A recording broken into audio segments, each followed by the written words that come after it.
Welcome to this teaching wing. और आज हमारा टॉपिक है ग्लूकोमा के बारे में। ग्लूकोमा गाइटन में एज सच इतना अच्छा एक्सप्लेन नहीं किया हुआ, लेकिन चूंकि ये this is an important topic and viva और सिनेरियो बेस्ड के हिसाब से भी ये काफ़ी इम्पोर्टेंट है। तो आज हम ग्लूकोमा पे कुछ आप लोगों को ग्लूकोमा पे डिस्कस करने वाला हूँ। तो ग्लूकोमा, सबसे पहले ग्लूकोमा की डिफिनीशन क्या है। Glaucoma is a progressive damage of the optic nerve. ठीक है, damage of the optic nerve होती है characterise by the increase in intraocular pressure. इसमें ऑप्टिक नर्व आपके पास डैमेज होती है। दूसरी बात ये होती है कि जो ऑप्टिक डिस्क हमारे पास होती है, ऑप्टिक डिस्क डीप हो जाती है, यानी cupping of the optic disc occur. तो ऑप्टिक डिस्क अभी मैं आपको बताने वाला हूँ कि किस तरह ऑप्टिक डिस्क कपिंग होती है और किस तरह इंट्राऑक्यूलर प्रेशर इंक्रीज हो जाता है। ग्लूकोमा में एक चीज़ लाजमी है, यानी कि मोस्टली जो नर्व डैमेज होती है वो इंट्राऑक्यूलर प्रेशर इंक्रीज होने की वजह से डैमेज होती है। और जो गेंगलियान होते हैं उनका एपोप्टोसिस होता है और नर्व डैमेज हो जाती है। आप देख सकते हैं यहाँ हम इसको एक ट्रायंगल की सूरत में भी कर सकते हैं। इंट्रा ऑक्यूलर प्रेशर इंक्रीज होने की वजह से आपकी ऑप्टिक डिस्क में चेंजेस आएंगी। जो ऑप्टिक डिस्क होगी वो उसकी कपिंग हो जाएगी, यानी गैंग्लियन जो हैं वो उनकी डेथ हो जाएगी। ठीक है, उसके बाद जो ऑप्टिक नर्व है उसके जो गैंग्लियन हैं या ऑप्टिक नर्व डैमेज हो जाएगी और आपकी विजुअल फील्ड डिस्टर्ब हो जाएगी। सबसे पहले हम ये देखते हैं कि हमने सर्कुलेशन वाले चैप्टर सर्कुलेशन वाले जो वीडियो थी उसमें आपको एक्वस ह्यूमर के बारे में और उसकी सर्कुलेशन के बारे में सब कुछ बता दिया था। तो एक्वस ह्यूमर सर्कुलेशन में ये था कि मतलब यहाँ से एक्वस ह्यूमर की सर्कुलेशन होती है, ट्रेबिकल मैश वर्क होता है। अब हम ये देखते हैं कि इंट्रा ऑक्यूलर प्रेशर किस वजह से इंक्रीज हो सकता है। इंट्रा ऑक्यूलर प्रेशर आपके पास यानी कि यहाँ जो ट्रेबिकुलर मैश वर्क है ये स्क्लेरेटिक, फाइब्रोटिक या एजिंग की वजह से हार्ड भी हो सकता है, जिसकी वजह से हमने ये कहा था कि इंट्रा ऑक्यूलर प्रेशर को सबसे पहले मेंटेन कौन रखता है। इंट्रा ऑक्यूलर प्रेशर को मेंटेन कौन रखता है, इसकी जो परमिएबिलिटी होती है ना, तो ये इतनी ज़्यादा नहीं होती, यानी कि परमिएबल तो है लेकिन ये कुछ रेजिस्टेंस, जिसे हम फिजियोलॉजिकल ट्रेबिकुलर रेजिस्टेंस कहते हैं, उसकी वजह से, यानी कि सारे का सारा एकदम से एक्वस ह्यूमर नहीं जा सकता, जिसकी वजह से यहाँ ऑप्टिक प्रेशर मेंटेन होता है, जिसे हम ऑप्टिक प्रेशर या हाँ, ये ट्रेबिकुलर मैश वर्क में सपोज ब्लॉकेज आ गया है तो हमारे पास ड्रेनेज सिस्टम जो है वो ब्लॉक हो जाएगा। जब ड्रेनेज सिस्टम हमारे पास ब्लॉक हो जाएगा तो उसके पीछे जो हमारे पास इंटीरियर चैम्बर है, वहाँ यहाँ इंटीरियर चैम्बर में आपके पास जो इंट्राऑक्यूलर प्रेशर है वो हाई हो जाएगा। ठीक है, सबसे पहले हम ये देखते हैं, अगर हम इसका फ्लो चार्ट में देखें तो अगर मतलब इसका सिनेरियो अगर क्वेश्चन आ सकता है और आपको कहा जा सकता है कि पैथोफिजियोलॉजी समझाएं, तो ऑब्वियसली वहाँ टाइम बहुत कम होता है, तो आप इसे फ्लो चार्ट की फॉर्म में जल्दी जल्दी से लिखते हैं।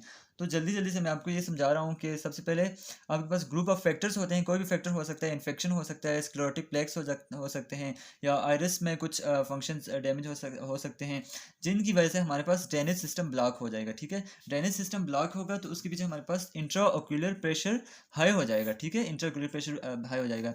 इंट्रा ऑक्यूलर प्रेशर हाई होने की वजह से हमारे पास क्या क्या सीन हो सकते हैं। हमारे पास ब्लड इंट्राऑक्यूलर प्रेशर, देखो इंट्राऑक्यूलर प्रेशर अगर हम इसमें देखें तो सबसे पहले यहाँ इंक्रीज होगा। ठीक है, यहाँ इंक्रीज होगा, ये इस पे फोर्स लगाएगा और अल्टीमेटली हमारे पास फोर्सेस रेटिना पे लगेंगी। ठीक ठीक है, यहाँ पे इंट्राऑक्यूलर प्रेशर हाई होने की वजह से, तो यहाँ रेटिना पे हम जानते हैं कि यहाँ रेटिना पे गैंग्लियंस होते हैं, ब्लड वेसल्स की कुछ आई होती हैं। तो क्या होगा कि हमारे पास यहाँ रेटिना पे ब्लड वेसल्स कंप्रेस होंगी। इसके अलावा हमारे पास वहाँ जो गैंग्लियन के एक्सॉन्स होते हैं वो कंप्रेस होंगे और गैंग्लियन सेल डेथ होगी। एपोप्टोसिस की वजह से गैंग्लियंस की सेल डेथ हो जाएगी। ठीक है, और नर्व्स जो है नर्व इम्पल्सेस स्टॉप हो जाएंगी। इसकी वजह से हमारे पास दो सीन्स होते हैं।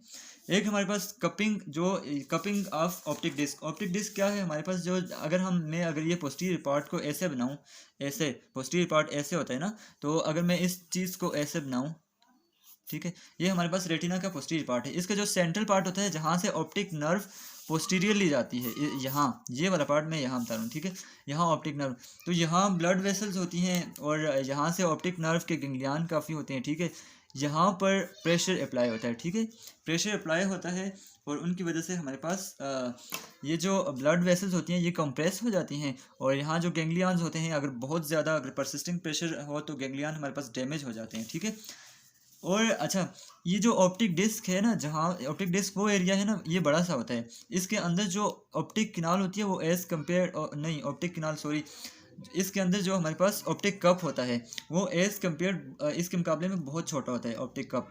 ठीक है, तो ये ऑप्टिक कप नॉर्मल जो डिप्रेस होता है थोड़ा सा होता है, लेकिन इस इंट्राओक्यूलर प्रेशर में ज़्यादा होने की वजह से ऑप्टिक यहाँ कपिंग हो जाती है। कपिंग का मतलब है ये डीप काफ़ी हो जाता है और उसके बाद हमारे पास नर्व डैमेज हो जाती है। तो ये दो बातें आपने याद रखनी है कि ग्लूकोमा में क्या है, cupping of the optic disc, और दूसरी बात ये है कि ऑप्टिक नर्व डैमेज हो जाती है। ठीक है, ऑप्टिक नर्व डैमेज होने की वजह से आपकी विजुअल फील्ड डिस्टर्ब होना स्टार्ट हो जाएगी।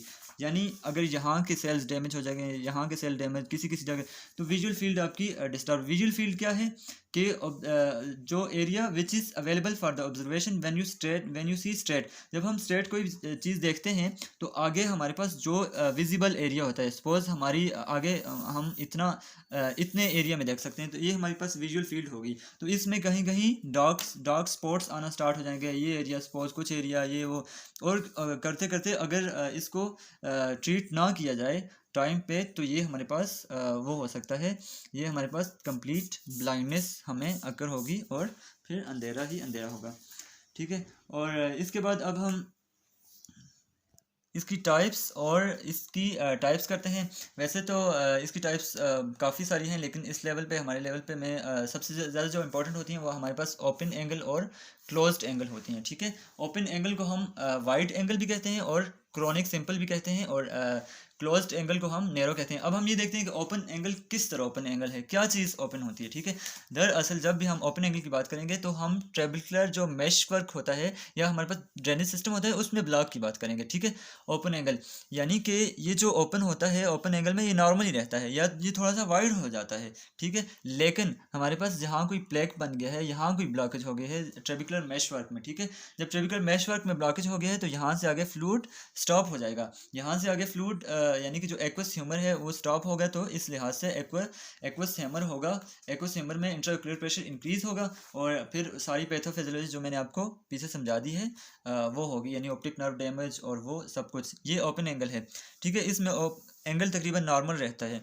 अब दूसरा हमारे पास जो क्लोज्ड एंगल है, क्लोज्ड एंगल में क्या होता है कि क्लोज्ड एंगल में हमारे पास उसकी पैथोफिजियोलॉजी हम कहाँ से स्टार्ट करेंगे, हम आयरस से स्टार्ट करेंगे। ठीक है, आयरस किसी ना किसी तरह यहाँ पर आयरस चपक जाता है, इसके साथ हम कहते हैं कि स्टिक हो जाता है काफ़ी। ठीक है, और जब हमारे पास एंटीरियर चैम्बर से पोस्टीरियर चैम्बर में फ्लूइड आता है तो यहाँ नहीं आ सकता अब। ठीक है, क्योंकि आयरस चपक गया है। ठीक है, अब हमारे पास यहाँ पोस्टीरियर चैम्बर में प्रेशर पहले बिल्टअप होगा, पोस्टीरियर चैम्बर में प्रेशर बिल्टअप होगा, तो ये आयरस का जो पोस्टीरियर पार्ट होगा ना, तो ये इसको ऊपर की तरफ वो करेगा, ऊपर की तरफ यानी धक्का देगा।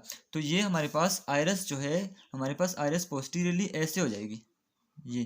तो क्या होता जा रहा है कि एंगल हमारे पास क्लोज्ड होता जाएगा। ये देखो एंगल हमारे पास अब क्लोज्ड हो गया, इसीलिए इसे हम क्लोज्ड एंगल कहते हैं।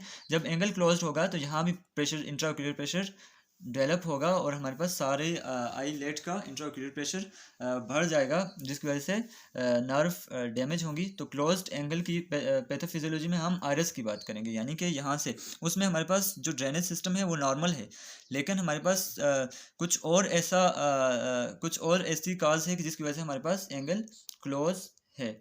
ठीक है, तो इसके बाद अगर हम टाइप्स में थोड़े बहुत डिफरेंसेस देख लेते हैं एट द एंड, इसका आप स्क्रीनशॉट भी ले सकते हैं, ये इंपॉर्टेंट है। और इसमें हमारे पास ओपन एंगल जो है वो 90% होता है और मोस्ट कॉमन होता है। ठीक है, ये किसकी वजह से होता है, increased physiological resistance. Open angle किसकी वजह से होता है, फिजियोलॉजिकल रेजिस्टेंस क्या है, जो थोड़ी बहुत trabecular mesh work aqueous humour को रेजिस्टेंस, यानी फुली परमेबल तो नहीं है, थोड़ी बहुत रेजिस्टेंस प्रोवाइड करता है, जिसकी वजह से हमारे पास इंट्राओक्यूलर प्रेशर बिल्डअप होता है। लेकिन अगर वो फिजियोलॉजिकल रेजिस्टेंस किसी भी वजह से इंक्रीज हो जाए तो ये होता है। ठीक है, जबकि इसमें रेजिस्टेंस इंक्रीज नहीं होती। ठीक है, अब जो इसमें क्या होता है कि एंगल वाइड होता है, यानी नॉर्मल होता है, अपनी जगह पे होता है, या थोड़ा सा वाइड होता है। ठीक है, और इसमें क्या है, ये जो डेवलप होता है ये बहुत प्रोग्रेसिवली डेवलप होता है और लॉन्ग लाइफ होता है। जबकि इस साइड अगर हम देखें तो ये एक्यूट होता है, और इसकी जो हिस्ट्री, जब भी कंप्लेंट लेके पेशेंट आएगा तो हिस्ट्री ये होगी कि उसे एकदम से मतलब आई में पेन हुआ है, हेडेक होगा, पेन होगा, और जब हम एग्जामिनेशन करेंगे तो वो जो आयरस होगा वो उसके साथ स्टिक हुआ होगा, और इसमें कॉर्निया का एडिमा भी होता है। ठीक है, कॉर्निया एडिमा। बाकी ये है कि ये हमारे पास एक्यूट होता है और ये क्रॉनिक होता है। सिम्टम्स जनरली नॉट नोटिस, इसकी सिम्टम्स तो ओपन की नोटिस होती ही नहीं है, अंदर ही अंदर से आई डैमेज्ड होती रहती है until the I is fully damaged. In blindness भी अगर हो सकती है, इसकी डायग्नोसिस थोड़ी सी डिफ़िकल्ट है। तो जबकि ये जो होता है ये एक्यूट होता है और इसमें जो होता है एंगल क्लोज्ड हो जाता है। ये है भी लेस कॉमन है, 10% है, ठीक है। इसमें ट्रेबिकुलर मैश वर्क जो है, इसमें एंगल जो होता है वो वाइड नैरो हो जाता है। इसमें जो फिजियोलॉजिकल रेजिस्टेंस है, फिजियोलॉजिकल रेजिस्टेंस का कोई रोल नहीं है, ट्रेबिकुलर मैश वर्क ठीक होता है, यानी ट्रेबिकुलर मैश वर्क ठीक होता है, ठीक है।